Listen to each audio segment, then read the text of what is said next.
Hi guys, welcome to Podcast Without Boundaries, episode 2. So today we are going to talk about Penjana and also the animal explosion that happened in India, actually 2 cases. So, hi Mission, how are you? Hi Jake, it's good to be back again. So let's get to the topic right away. So Penjana is basically an effort for the government to help Malaysia to get back to the economy track. So it's a short-term economic recovery plan, and estimate 35 billion ringgit is actually put in the program. So Penjana Pelan Jana Semula Ekonomi Negara. So it's basically a plan to actually help local people and SME. And what I like to share today is actually a few interesting points that actually inside the Penjana. So in Penjana, there are actually few package. For Penjana, there are actually a hiring and training assistance for business, which is a plan that actually help businesses when they hire people to work. So there are few programs inside, and the first one is actually 600 per month for for business that actually hire school leaver like us, fresh graduate, for 6 months. And then other than that, they also have one is for unemployed workers, which if you are below 40 years old, the company will get 800 ringgit when they hire you.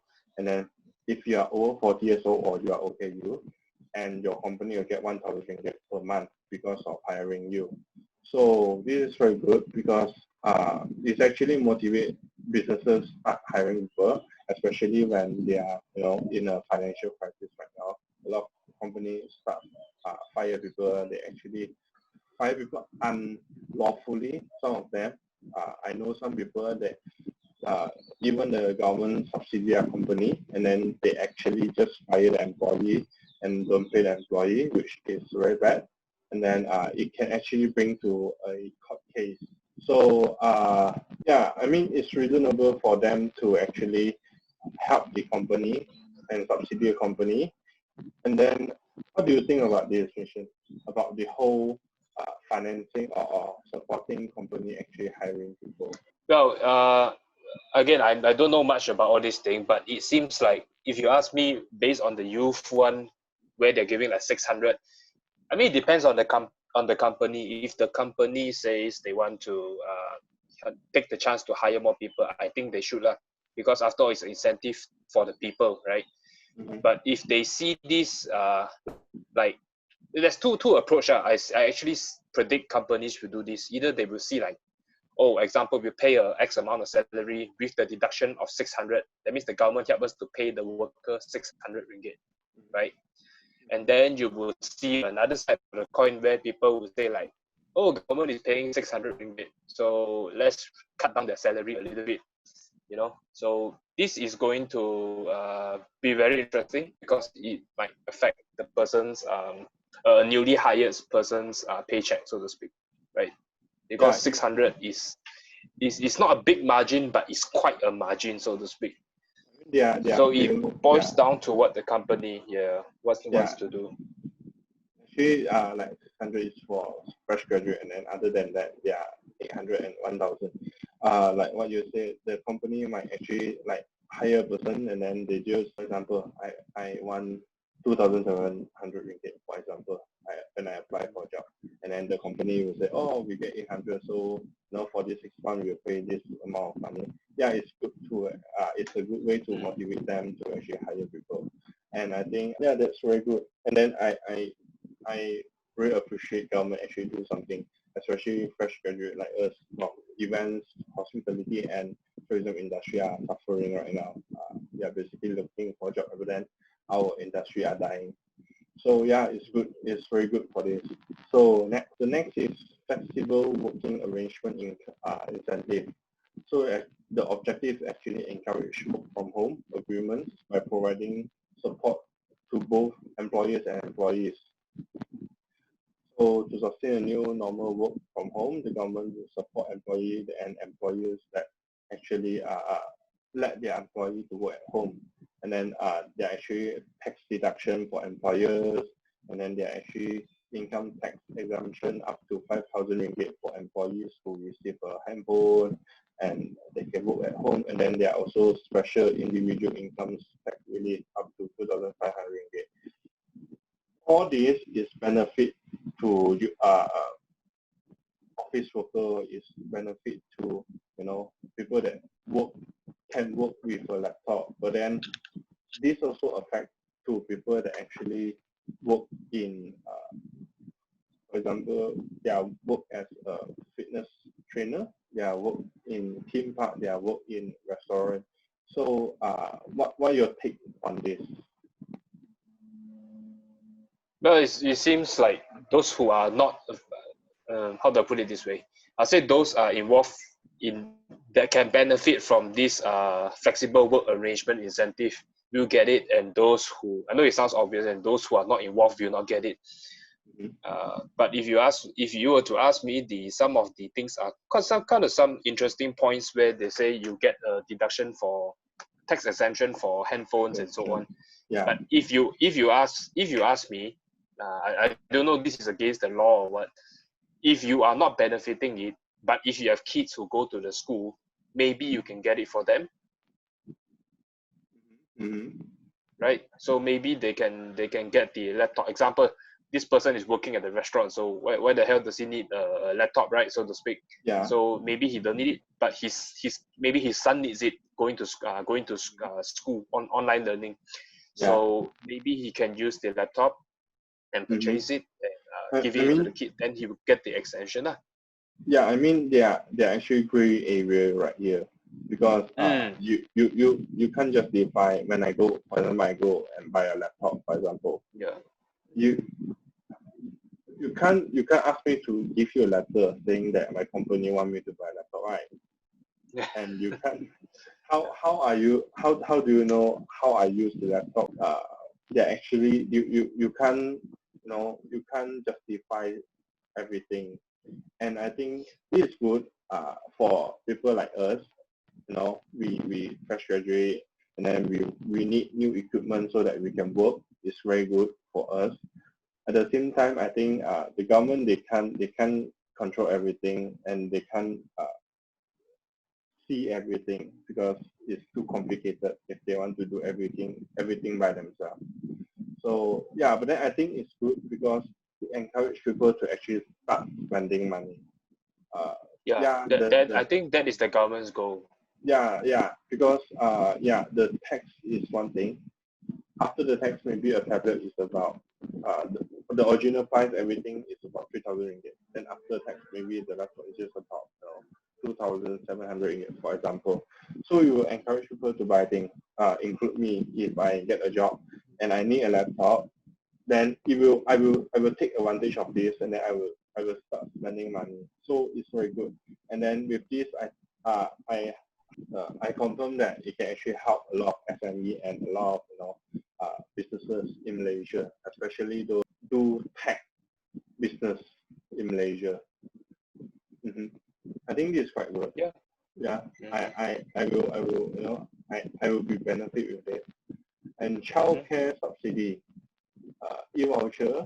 So the whole objective of this is to support working parents during the CMCO, so that they can actually lower down their costs of their child.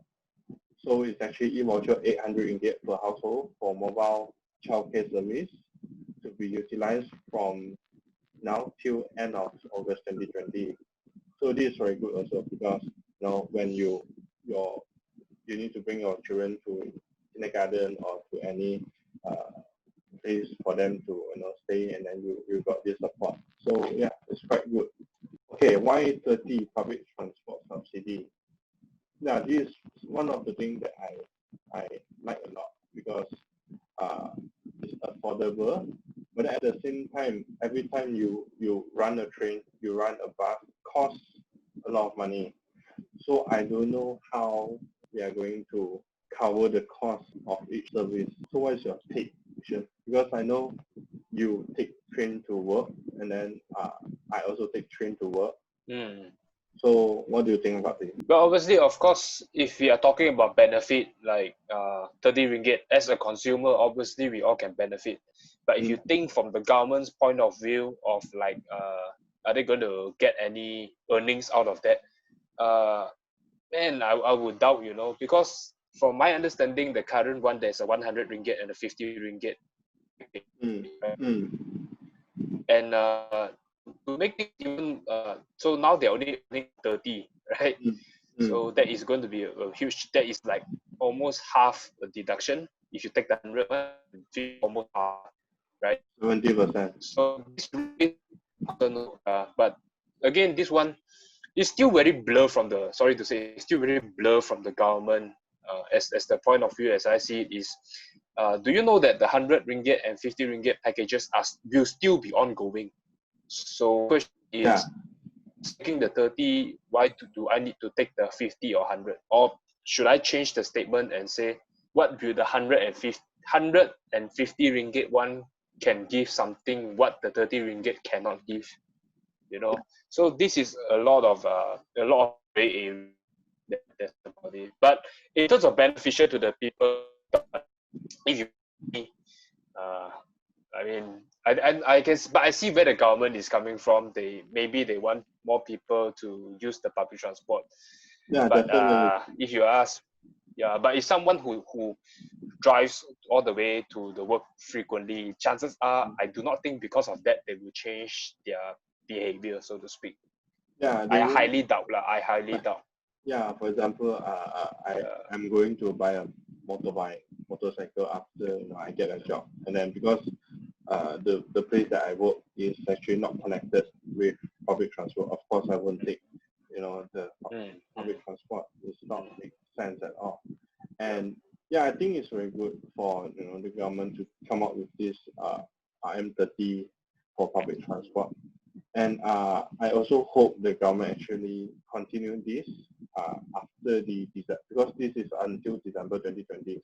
I hope they actually also continue this after the December 2020, and only for tourists or for people that actually really need it, because it can make a big difference to people that need it, and it can also encourage tourists to take public transport in our country to travel around. So part of Penjana, the government actually giving 1 GB internet to everyone for education, for productivity like video conference, and also for news. 1 GB, yeah, it's not a lot, but then it's something, especially for people that actually need it, like students, they actually need the data to study at home. So it's quite good. Yeah. So I mean, for normal people, what do you think? I mean, for regular folks, definitely can benefit also. I mean, 1 GB. Besides, if I'm not mistaken, 1 GB is limited 8 a.m. to 6 p.m. So it's just between those hours. But it depends on the work also. Like example, if you're already working in a desk, I don't expect to use whole GB, right? To do stuff. But if you're a student, man, you definitely benefit, especially if you do schooling hours like that. Yeah. My concern is, students, like those small children, they actually use it for video, they use it for playing games. But the main concern, I mean, from my point of view, is not 1 GB, free 1 GB per day is not the main issue. The main issue is the speed. The last thing you want is get connected, disconnected. The last thing you want, you go to the class and you then connect to it. Those kind of the connectivity issues. I think the people now are very straightforward. It's like, it's not about how many GBs you can give, is what is your speed. You look at all the telcos company, those who has the most consistent speed, keyword consistent, they usually have more, they are more recommended compared to people who have not so consistent, right? Yeah. Of course, when you look at coverage, you look at the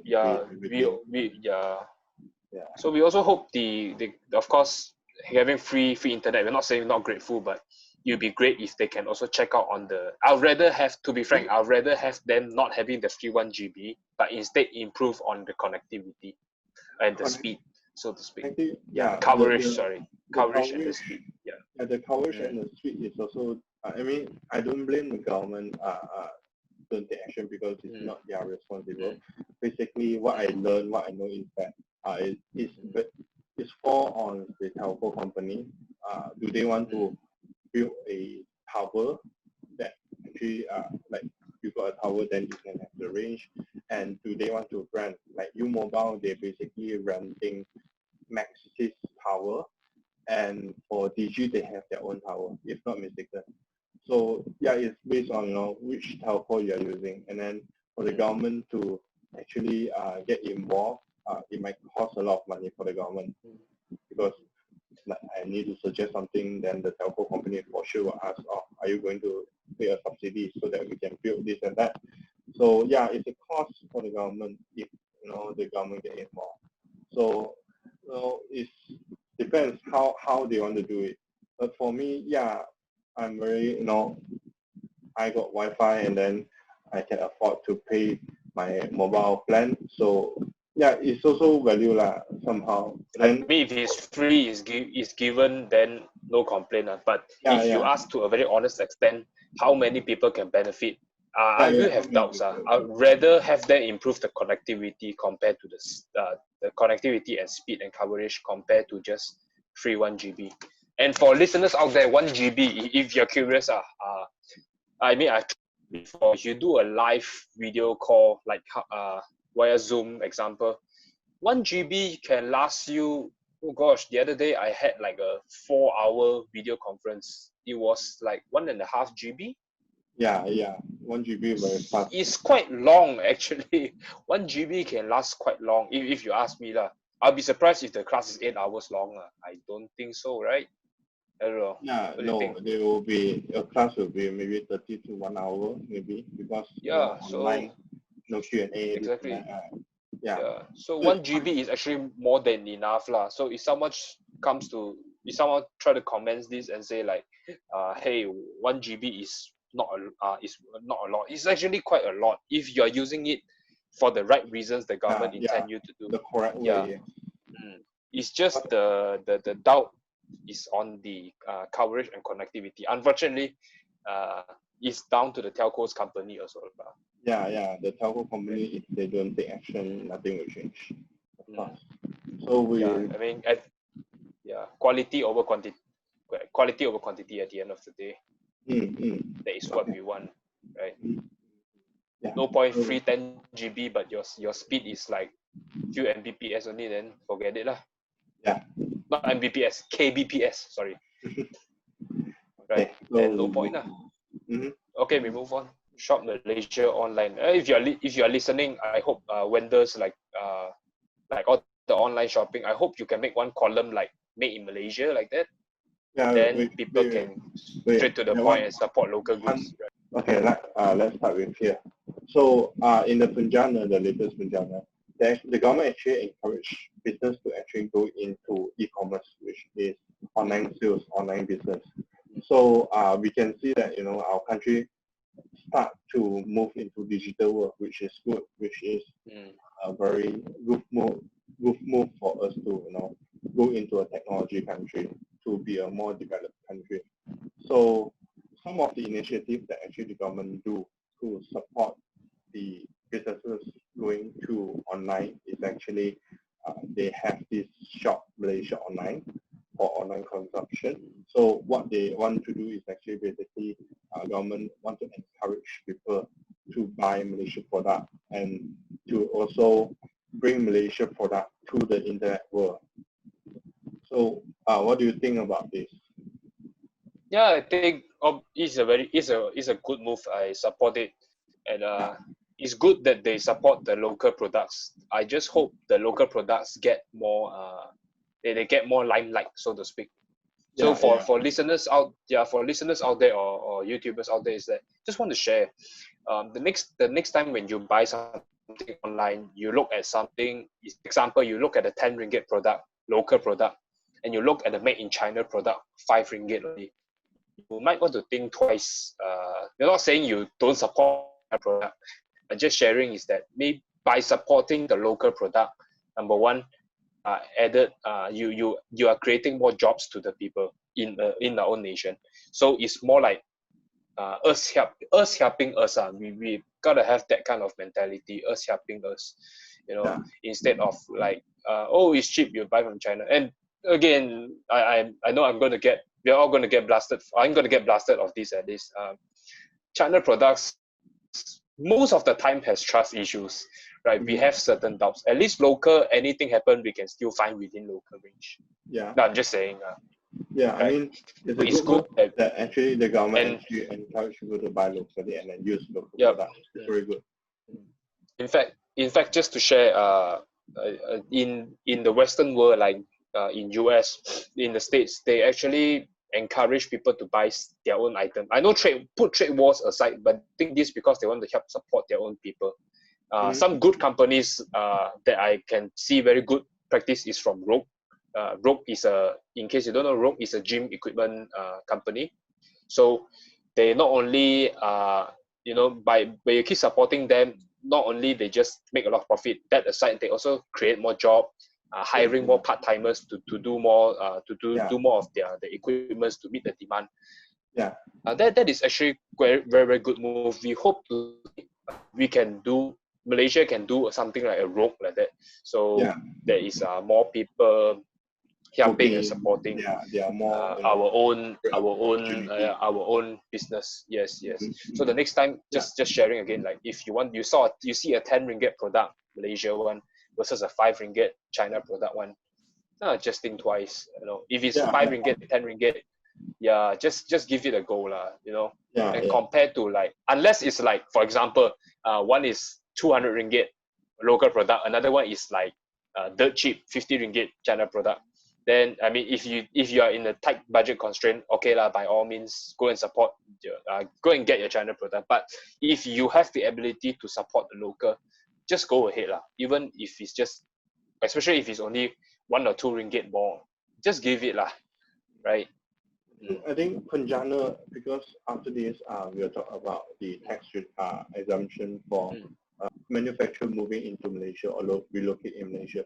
I think like what you say, support Malaysian product, but then at the same time we also, what I see is that some Malaysian product is actually, I mean, because of manufacturing and because of the cost of the product cost, you will make the product more expensive. Of course, in China, because there are so many manufacturers, there are so many big company, big bosses behind the company, their product can be more cheaper. Yeah, it's mass produced, but then maybe it's not the quality. But then when after this, when we talk about the manufacturer relocate and then the benefit for them, I can see that if we are doing right, if Malaysian government are doing right, and if the overseas company or manufacturer, they want to support or they interested with Malaysia Penjana policy, it's actually, it will change the whole game. It will turn the whole game because we can see more factory in Malaysia. So, but then that one, we'll talk about that when we reach there. So, technical and digital adaptation for SME and MTC. So the objective basically is to assist as well as incentivize SMEs and MTC to digitalize their product and company. So what they will do is actually provide grants and loans to enterprise that actually want to go into the online world. It's actually a lot of money as well. And next, we can see that My Asset SME One-Stop Shop, there are actually some to provide guidance and facilities to recover. And next is SME financing. So we can see that I like this a lot because if you, I always believe that SME is the most important factor in the country because SME is basically small, medium enterprise, and then they hire the most people in Malaysia because in a in a big company, for example, in Maxis, there might be 2,000, 3,000 people in one company. But then SME, yeah, there are only like 200 to 300. But then in Malaysia, maybe there are 50,000 SME. So they take a lot of workforce in Malaysia. And with the COVID-19, a lot of companies are closing down and then they are bankrupt. So imagine, for example, 50,000 SME in Malaysia, for example, and 20,000 close up. Then which means each company, for example, there are 100 people. So you take 20,000 or 30,000, then equal to 100. So the amount of people lose job is actually a lot. So it's very good for the government to actually take this initiative to actually help SME. In a way, also to help those help people to actually get a job or get a sustained or stable job. Yeah, so I think this is a very good move by the government. And yeah, tourism, Penjana tourism financing. To finance transformation initiative by SME in the tourism sector to remain viable and competitive in the new normal. So what they do is actually to aid tourism sector. 1 billion ringgit Penjana tourism financing facility will be made available to finance transformation initiative by SME in the tourism sector, which enable them to remain viable and competitive in the new normal. So I think because coronavirus, they create a fear for people to travel. People basically don't travel because they scared they get corona. And then travel became more expensive today because if you read the news, when you want to go for travel overseas, you need to pay 50% for the hotel that you will stay after you come back to Malaysia because you need to quarantine for 14 days. So going for tour is more expensive, and then tourism is actually a luxury. It's actually a want for people. It's not a need. It's a want. So yeah, I'm sure these 2 years, tourism sector will suffer a lot, especially everything is more expensive and then everything is more lower demand. So I think the government, when they do this, I think it's very good, especially for us. Like I am fresh graduate from tourism events management, and it helps us to actually have a vision to start something next year or 2022, so that we can recover back the tourism industry and then we can go back to the tourism line. So for you, Mission, what do you think? Obviously not in the tourism industry, so I don't know much. But for a personal perspective, is that correct me if I'm wrong, ever since the yesterday when the Prime Minister allows border being, I think Langkawi got like thousands of bookings immediately on that event itself. So that is quite a good move.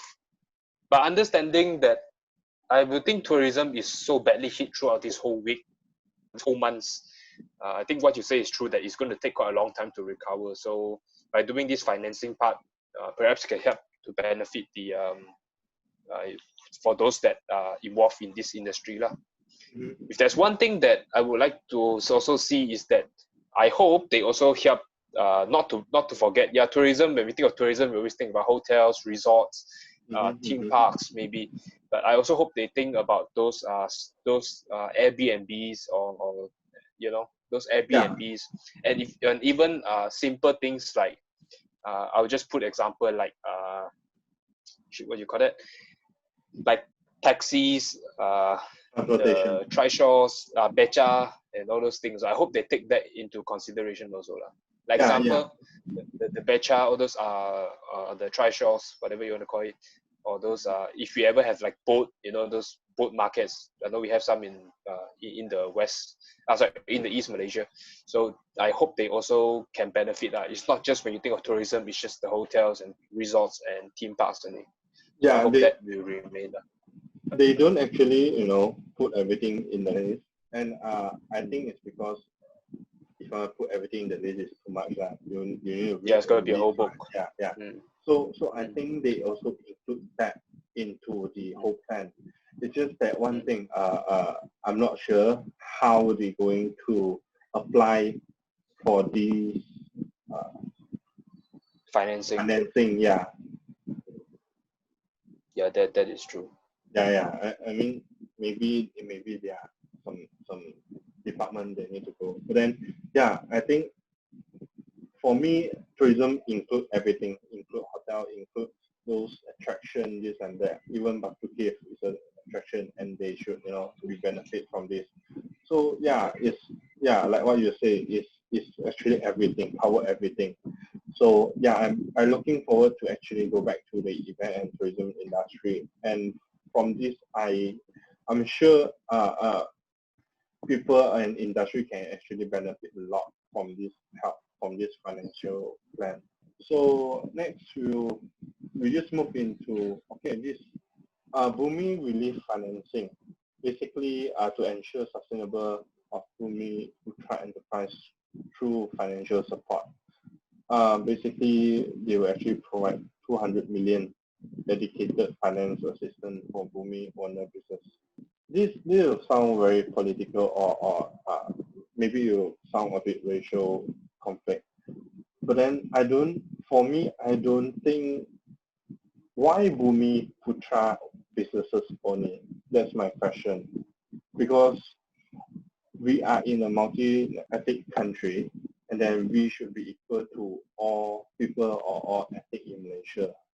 And for me is that, your Bumi Putra, maybe their finance is not that good, but then that is in the past.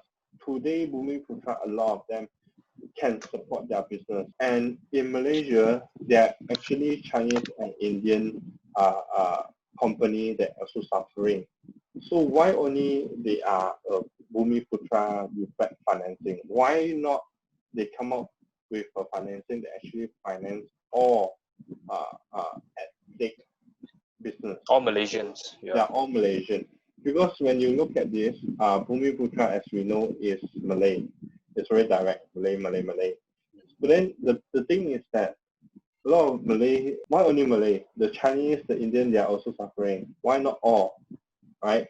Yeah, this one, it's always like that. Every time when they do this, there's a special allocation for them. So yeah. But on a serious note, as quote unquote unfair it may sound, I think most of us are already used to it.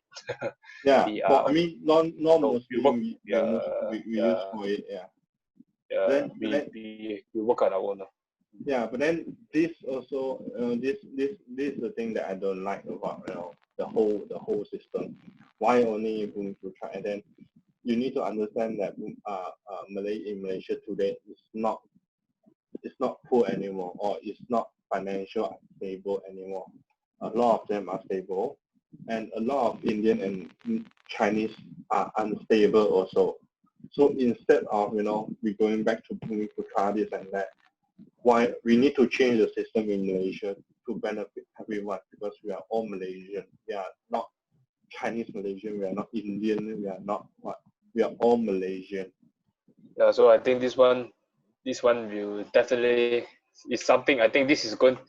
I think for our whole generation, we are still going to experience this. Chances are. Yeah. I don't think this kind of thing will be like just let's just focus on the whole nation. Yeah. For me, I think with today education and the young generation that I know, I think we can start doing something so that our next generation do not need to face this kind of thing. It's not to but say, on the silver, on the silver lining, you get to see like the Bumi Putras and the non-Bumi Putras combine together and form a business. So that is the best one of the silver lining that I can see from this kind of policy, so to speak. Yeah. Then then hopefully when they open the business, like, oh, okay, and my friend is a Bumi Putra, so I can entitle for this. That is the closest that I can think of. Yeah. So okay, so we move on from this. Yep. Okay. So next I just want to share is that I always find this very interesting, is that the previous government always say that their budget is short, their budget is very tight, they can't do much. And then also then on the following year is when you change a new government, the government says like we are allocating a lot of we have a budget to help revive the economy and so on. So my question is, do our government actually have funds or not? Question. So yeah. my main concern is yes, the government maybe have funds, but it depends. Are they printing more money, or are they getting more grants and bonds? These are the things that, I mean, as a citizen, I think we can only watch and observe. Because if they are really printing, all they do is just printing money like that, then the consequences can be very severe if we do not do the right track. Let's put it that way. Okay, so back to the stimulate the economy, the part. So Buy Malaysia campaign. Yeah, now this is the Buy Malaysia campaign to encourage consumption of Malaysian-made product. Like what we just say, it's basically government asking us to support Malaysia product, which is very good. And then they're actually putting 20 million budget into this, estimate 20 million, of course. And yeah, this is one of it. And then the 50 ringgit e-wallet. Yeah, it's very obvious that the government wants us to start spending money. Yeah. So I think this is very good. 50 ringgit, yeah, it's not that much, but then it is something. It is something for us to spend, especially for family that need it. 50 ringgit maybe can feed them for 1 month, or even for, yeah, maybe for weeks or months. So yeah, it's very good. And so next is actually tax incentive purchase of passenger car. And they're actually full sales tax exemption for local assembly car, and 50% tax exemption for imported car. My question is, why only car? Why not also motorbikes? Because car is a bit expensive compared to other transportation. For people, for example, when you lose a job or you're fresh graduate, you can't buy a car immediately. You need to have some savings so that you can start investing.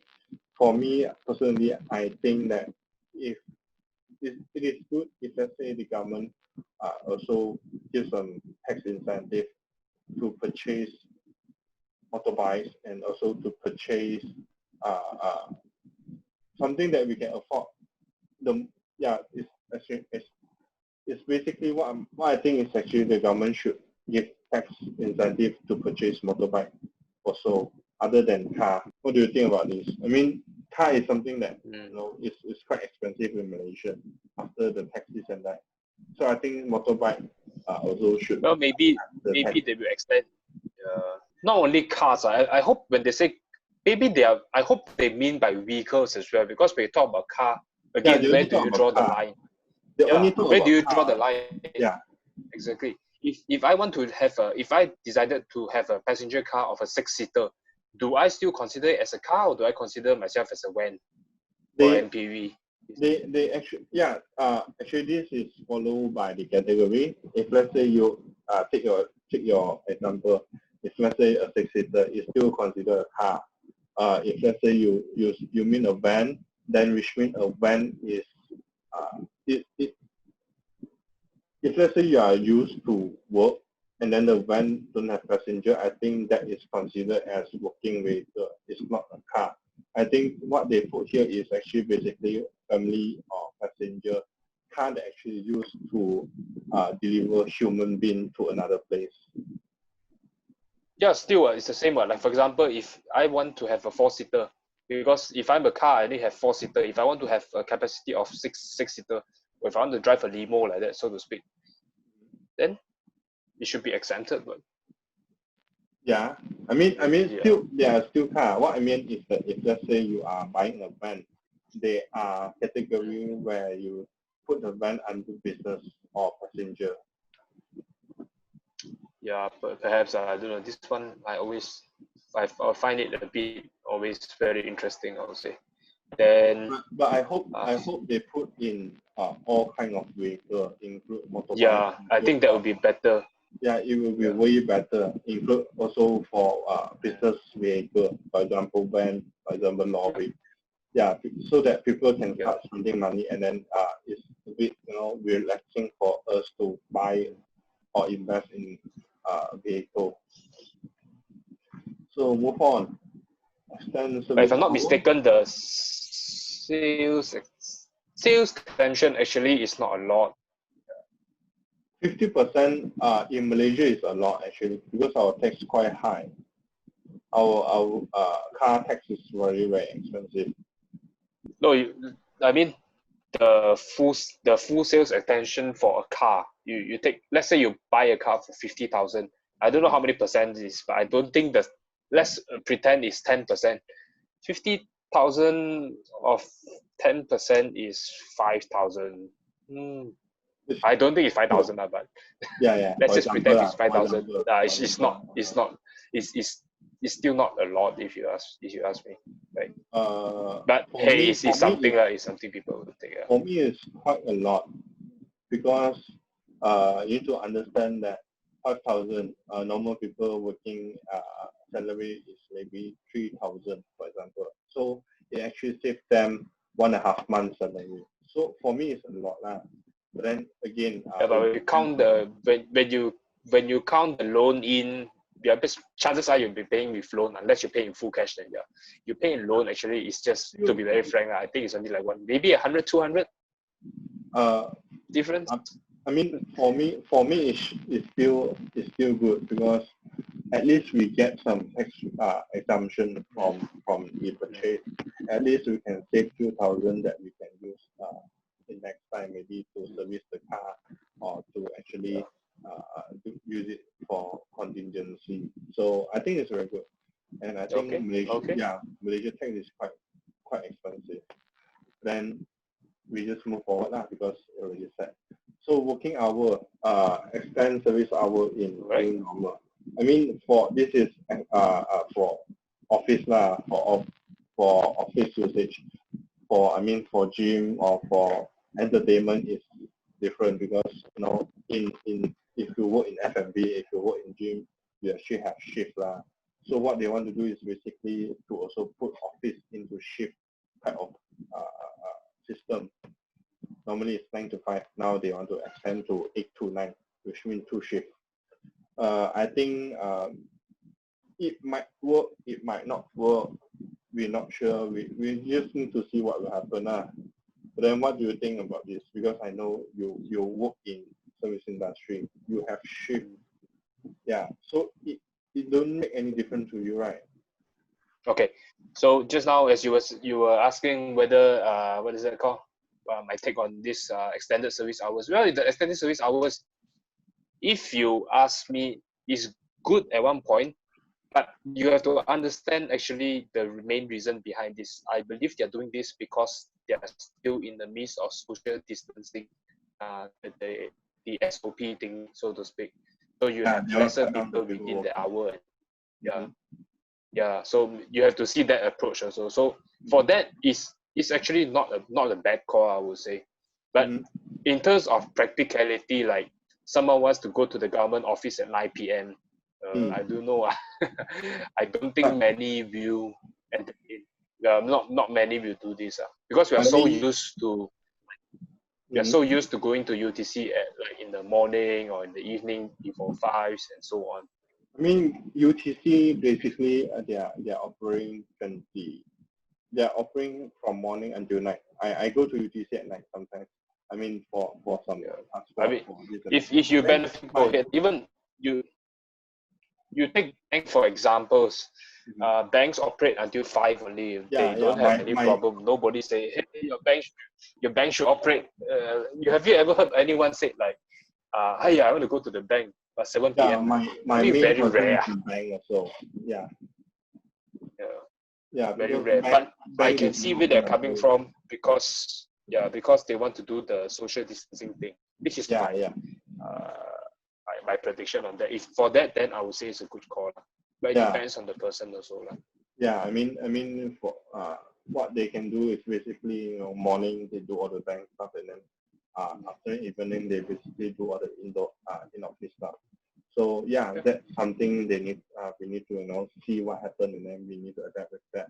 But I don't think this will be until forever. What I think will be a new norm is basically work at home. That will be a new norm. I'm pretty sure people will start working at home instead of working in office. But then for me, I mean, not many service that you still need to go to UTC. I think not a lot lah, not frequent, so to speak, right? Even if you want to do your passport, at least what they claim it is, you can do it online already. So yeah, I basically now they basically do everything online. Even for example, you want to take your D license or L license, you no need to go to class anymore. You just do the classroom in your home. Yeah. So yeah, everything will be online in the future. Okay. So now we move forward. Okay, this is what I want to talk about also. So like what I said just now, a lot of in China there are a lot of manufacturing that actually ongoing, and then why is because they give they give very cheap renting, or they give very cheap tax to companies set up their manufacture there. And what this Penjana plan is actually to attract more foreign companies to relocate their business into Malaysia and to actually open up their manufacturing in Malaysia. And they are actually giving 0% tax rate for 10 years for new investment in manufacturing sector in Malaysia. And they are also with capital investment between 300 to 500 million, which means your business is that big and then you get 0%. And then there are also 0% tax rate for 15 years for new investor in manufacturing sector with capital investment above 500 million, which is very good because 15 years is quite a long time. And then 100% investment tax allowance for 3 years for existing company in Malaysia, relocate overseas facilities into Malaysia with capital investment above 300 million. So from all these plans, we can see that the government is actually want to put in more and more companies and more manufacturers into Malaysia. And I think that is very good because when you have this big amount of manufacturing in Malaysia, and the whole industry or the whole game will change because when you start making in Malaysia product will be more cheaper because we do not require any logistic shipping, and we can save a lot of money from there. And of course, the economy will grow because when you have manufacture, then you need to also move people into Malaysia and spend money in Malaysia. So for me, this is very good move by the government, and I looking forward for more manufacturer and company actually relocate in Malaysia. And one of the things is that Malaysia also one of the affordable country for investment or for investor to invest in. So yeah, I really look forward for more companies and manufacturers open in Malaysia. Of course, there will be other problems, but then yeah, this is the fastest or the most best way to actually for us to grow our economy to be one of the strongest economy in the world. Especially right now, the US and China conflict. US company, they want to move up from China, and I think Malaysia is a good place for them to move. So what do you think of this? Pretty much the same what you want to say. I mean, I will also agree that Malaysia should, it's a good chance for them to move out from China and come to restart back the business in Malaysia. I mean, you have to think of the government point of view. So why they do this is for one reason, because they want to revive back the economy. Because if you're putting all your manufacturers in China, as a Malaysian government, you don't get any earnings from that, right? Yeah. So to get the profit from there, you have to bring it back home. So it's good. What I would say is like shifting the gold mine from China back to Malaysia like that. If they're doing this, is good. Yeah, so I hope more companies will follow that. But as us as a consumer also, like as explained, is that understand that if a local product is a slightly more expensive compared to a China product, for this meanwhile, if we can support, just support. Yeah. When we support our own product, they will grow and then Yep. At the end of the day, we all want the money circulate around in our country. That is more ideal compared to our money going out, which we don't get much also, so to speak. As for the government point of view, and to make things I think some of this, I mean, if I'm a big time investor, some deals are actually not bad. It's like 10 years, like 10 years, 0% tax rate, everything's a 0% tax rate. These are and too good to be true deals. So I hope more companies can also continue to invest in Malaysia, or what I would say, like restructure back in Malaysia, so to speak. Yeah. Not to put down Singapore or other company, but I think if I'm the government, other than business, I will also try to attract a lot of headquarters, for example, Google, for example, Facebook, they actually office in Singapore. For me, I will actually also target them to move into Malaysia because of what we can offer to them, and especially when we want to be the center of the whole Asian, and we are the center of all Asian. So I think the government should also look into this kind of big HQ or big company to attract them into Malaysia. Yep. Definitely they can do that. Yeah, and in the last point, you can see that manufacturing license approved for non-sensitive industry within 2 days. Yeah, so for me, I think when they say sensitive and non-sensitive, they mean that it's halal or not. For me lah. So I think this is very good. Yeah, I think so. Yeah, and for me, one of the things that I understand why a lot of company they don't want to come into Malaysia is also because of the sensitivity, the halal and non-halal thing.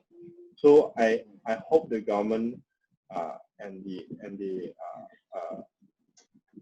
Muslim community can actually be more open-minded and allow more company and manufacturer that is sensitive and non-sensitive to actually enter Malaysia, because all they do is actually basically manufacture and then they create their product and then they ship out. So I don't see that there is any harm for the local community. So I hope. Besides if it's a non-sensitive, let's just be sensitive to comes to our footstep in Malaysia, they are still complying within our law, so we get to ban it whatever we want, right? So don't get like, oh, they come to our land, it's like a quote unquote invasion. You should see it like it's like someone comes to your house. He can't just come to your house and just wreck everything.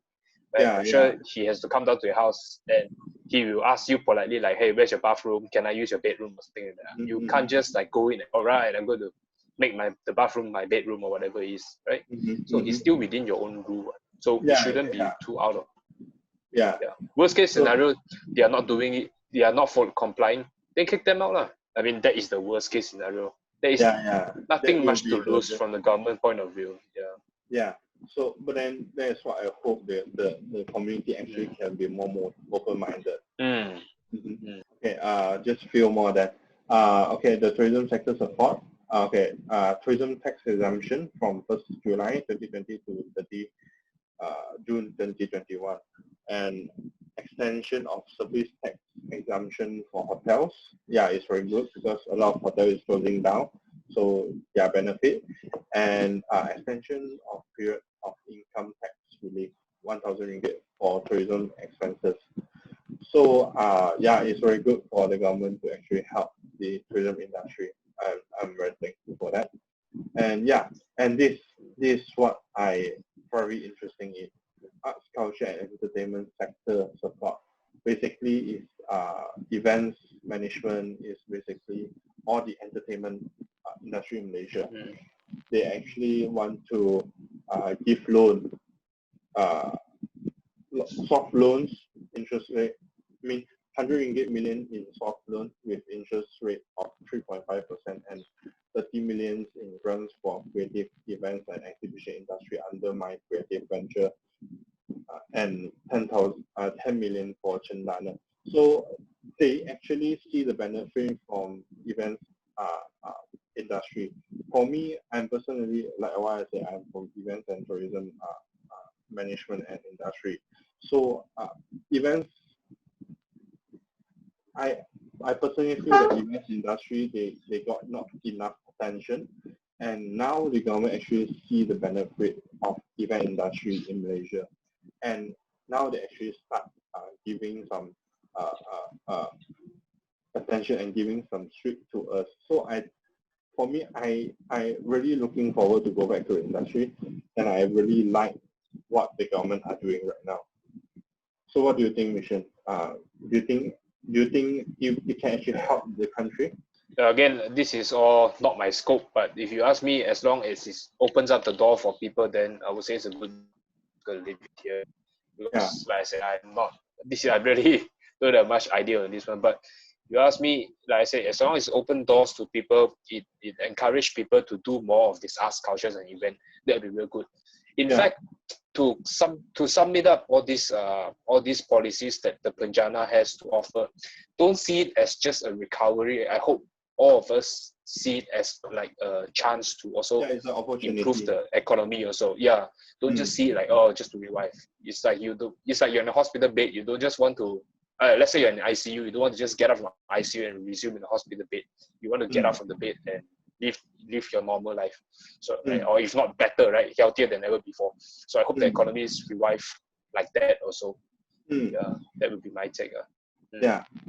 And one of the things is that I hope that, you know, if let's say this really works, I hope the government also continue what they are doing right now. For example, giving grant, giving more permission, and being more open-minded to events industry. For example, we know that, you know, in our country, because of some halal rules, or because of the Muslim community, a lot of events are banned in Malaysia. So I hope the government or the local community actually can be more open-minded and welcome more events into Malaysia. For example, concert. For example, some exhibition like cosplay, more open-minded into, you know, what they can do, and open more to entertainment industry in Malaysia. So I hope that is what I hope to see in the future, which is a community that is more open-minded and a government that actually support event industry more and support the people in Malaysia more. Okay. Okay. So now, other than that, I'm not that interested, because it's just some benefit to other industry or other something that need to put in. So I hope that now we are in stage 4.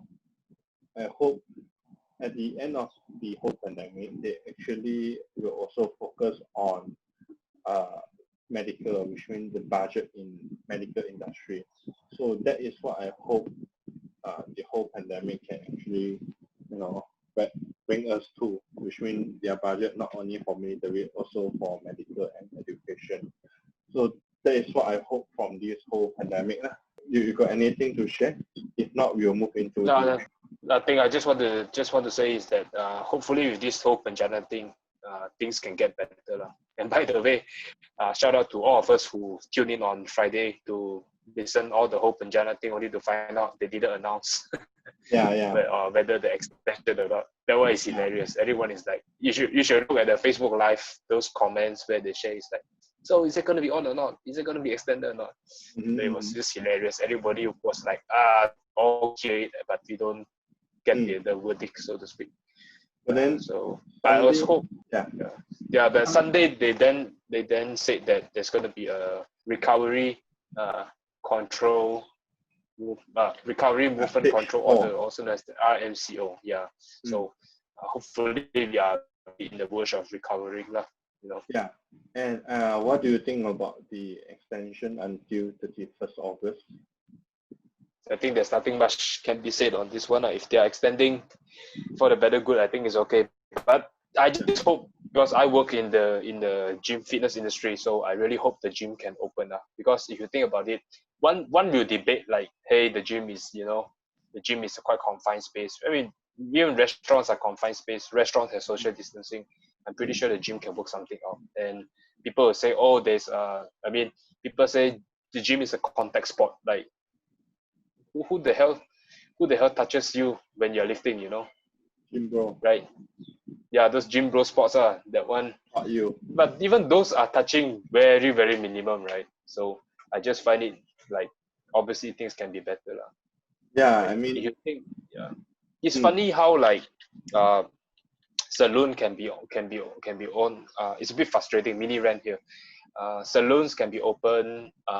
Some of the dentists can be open, but not for like personal trainings like that, or even the gym. So that is a bit frustrating. You know, besides gym is usually a one-man sport. So yeah, I think okay. for salon, for dentists, of course, they are prepared. I saw some of them actually wearing PPE, the whole PPE shirt. So yeah, there are way to actually do it. And then I'm sure 10 June they will open all barber shop. I think they will do the same thing with the PPE. Yeah, for gym, I think. Yeah, for gym, I guess it's gonna be a wait. Yeah. Yeah, I miss the movies also. yeah. I think for entertainment and gym, they will open very soon, maybe September or maybe August they will open already. I think because there are so many uncertainty right now. So I hope they will open very soon. So but it's interesting to see people who once they get the lifted on, they just book their way to Langkawi and have a holiday like that. That one is very interesting. I think it's very interesting, and I think it's very good. I think for me, as a events and tourism people, I think it's very good. You need to start traveling within Malaysia, and then you need to. It's good for your personal mentality and also it's more into mentally good because you've been knocking yourself for 6 months or 3 months. So now is the time for you to actually go out and go for some break free a bit. Yeah, a bit free. Of course, when we talk about the spreading of virus, this and that, but when you look back into our cases, they are getting less and less. So I'm not that worried about in domestic travel. I'm more worried about international traveler. Yep, that's true. I think the international doors are still closed, right, for now, if I'm not mistaken. Yeah. Right? It's like we cannot go out, we cannot travel out of the country yet. It's not to say closed, it's still open. It's just that if you want to enter Malaysia, you need to get 14 days quarantine in hotel. Yeah, quarantine. So normally tour will only be 7 days. And you need to spend 2 weeks in hotel. So why you want to travel? Travel to the hotel for 2 weeks. Yeah, you stay in hotel for 2 weeks. So internationally travel is not still something that people might do, but domestic traveling I strongly agree encourage people to do. All right, speaking about international, let's talk about international news. So there's one that caught our attention. Yeah. You want to share about it? Yeah, okay, I guess I'll share. So a week ago, we received a news where there's in India, in Kerala, where one of the elephants got the elephant passed by the farmer's place and they ate the pineapple, only to find out there is a firecracker in the pineapple, and the elephant ate it and exploded in the stomach, and it died. Right? There's even the pregnant elephant apparently even have the baby inside the tummy, right? So it seems like obviously there are people all around the world are raging. They're like, how dare you? You're doing this to the, what is that called? Animal. To the animals, the cruelty and so on. First of all, I think me and you will agree is that it is animal cruelty lah. I mean, no one should be killed that way, right? Yeah. Yeah. I mean, either you slaughter the animal or you just don't go and bomb it, right? I mean, it's worse than let's fish say- bombing, you know. Yeah, if let's say you are for example you are slaughtering, like we eat chicken, we eat beef, we eat pork, right? If let's say you do it in the right way, then it is not animal cruelty. It's actually a way Yeah. to kill animal. But for this kind of Yeah. case, it's basically animal cruelty because you kill it and you make it suffer. Yep. And so I think if I'm not mistaken, then later the group of farmers got brought up to the, what is that called? They were being taken to the court by the authorities. Mhm. And yeah, there's even of course there's a lot of artists drawing some pictures and solidarities. Yeah. And there are also people who said, one of them even filed a petition like, let's bring justice for the elephants and so on. So on the bright side, it actually connects more people together. Like there is still people who have humanity restored, so to speak, like that. Yeah. It brings. However, no, you go ahead. It brings the whole chapter of animal cruelty, animal welfare up again, because last time we know when we talk about animal cruelty, we talk about in circle how they treat the tiger, how they treat the elephant. Now they open up the chapter on how the farmer or the people actually treat the animal in the forest or in their farm. So the interesting part is when you listen to you must always listen both sides of the story, right? So we all know that the elephant got killed, and we listen the other side of the story where the farmers are actually trying to protect themselves from wild animals, because there's wild animals always what is that called? Always rampaging around their plantations and so on. So the ideas of the farmers is that they put the firecrackers into the pineapple and fully get trapped. But if you think about it, obviously again, we don't condone we condone what is that called, animal cruelty. We don't support that. But you think about it, then what can the farmer do as a form of protection? There's a few questions or eyebrows raised, is that shouldn't the farmer tell the developer to do something? I'm sure the farmer has a developer. I don't think it's a sole owner of the farm, right? Not to say racist or what, but then it's in India, so I'm pretty sure it's a personal thing instead of one big boss there. Even their boss, I think they will do the same thing, because nobody thought about that. Maybe their Bobo died from this also previously, then nobody thought about that. So now until they are an elephant and then it's an endangered animal, so people only start talking about that. So the few question is that why didn't anyone report? So there have been, obviously this is not the first case among them. So why after the elephant died only someone put out the post?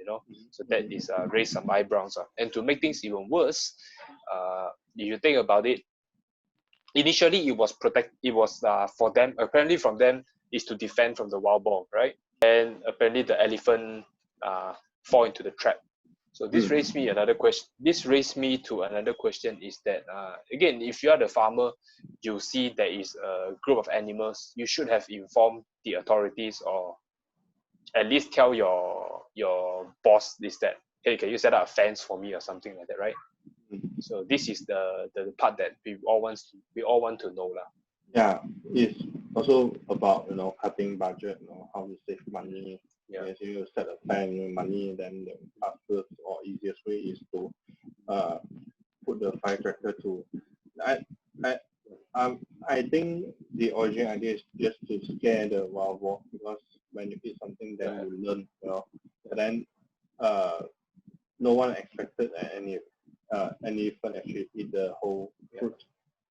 So other than that, to also think about it is the other question raised is that some people, or not some people, people are very sensitive to this thing. But I also hope those who sign those petitions or whatever they protest about this thing, I also hope I got two questions for them. Number one, I also hope they know about the full story, is that he was actually using as a quote unquote self-defense against the wild animals, and it's not intended to kill the animal, so to speak. It's not like they're throwing it like a grenade like that, right? Or they're using it for hunting purposes, that they're using for self-defense. Maybe the authorities don't do anything, we don't know, so they can only do this as their own defensive way.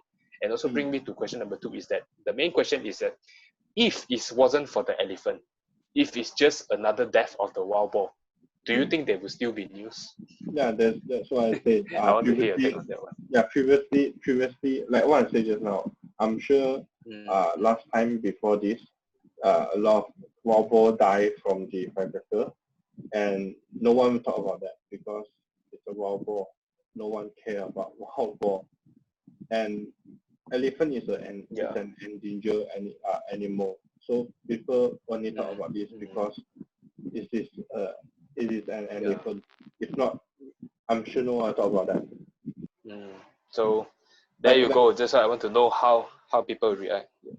I got another news that I read yesterday. So now we got elephant.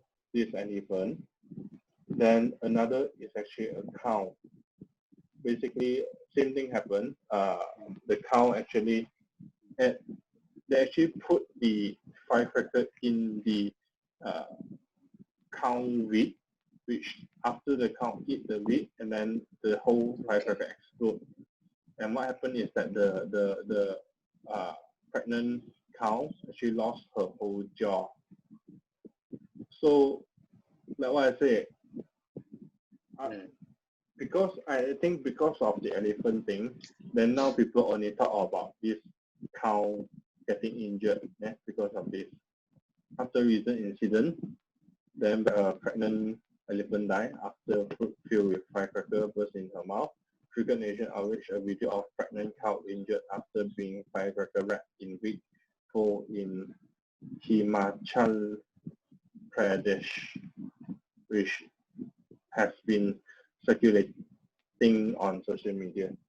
So if let's say the elephant news will come out, I'm sure no one will talk about the cow incident also.